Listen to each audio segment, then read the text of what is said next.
Michael Jackson is anxiously waiting at home today for a jury to decide whether he'll walk free or go to prison. As we've been reporting, he was hospitalized and released on Sunday.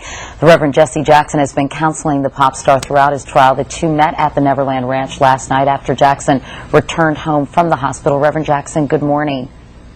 Good morning, Katie. How is Michael Jackson doing both physically and emotionally at this point?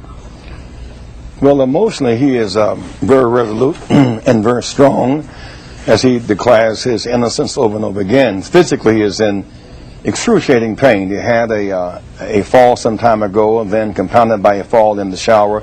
So he has these back spasms, and even as we talked last night, he was grimacing in physical pain. And yet, through all of that, Michael Jackson is amazingly strong and resolute in his principal belief that he will be freed. He has no quarrel with the jury, but he does feel a terrible injustice has been heaped upon him. You do recall that the sheriff invaded his property kind of Waco style with 75 armed deputy sheriffs, as if they were facing some armed resistance, and set up camp at his house and turned over furniture and art and the like, and then came out, had a big press conference, and then somehow that which they took out of his house made its way into media and courtroom. He feels that was a terrible overreach, and of course I believe it was as well. He could be feeling strong and resolute, Reverend Jackson, but at the same time he could be incredibly anxious and nervous about his fate.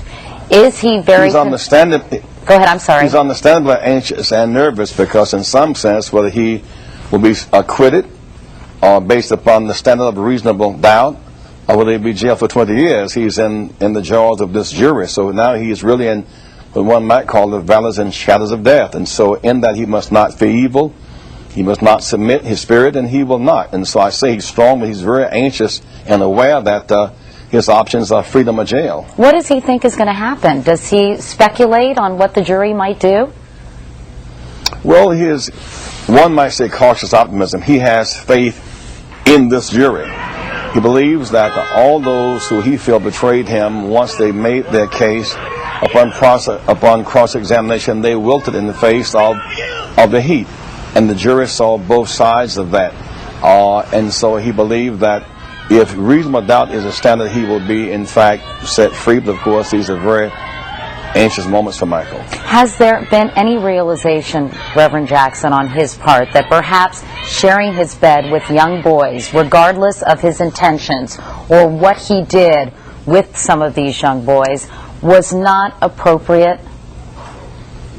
Well, he feels he was misunderstood, and while the behavior was bizarre, it's not illegal. And the case here now is about, did he do something illegal and illicit? He says he did not.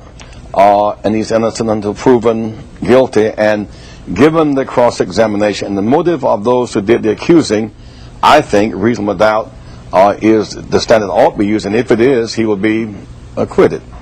Reverend Jesse Jackson. Reverend Jackson, thanks so much for your time this morning. We appreciate it. Thank you.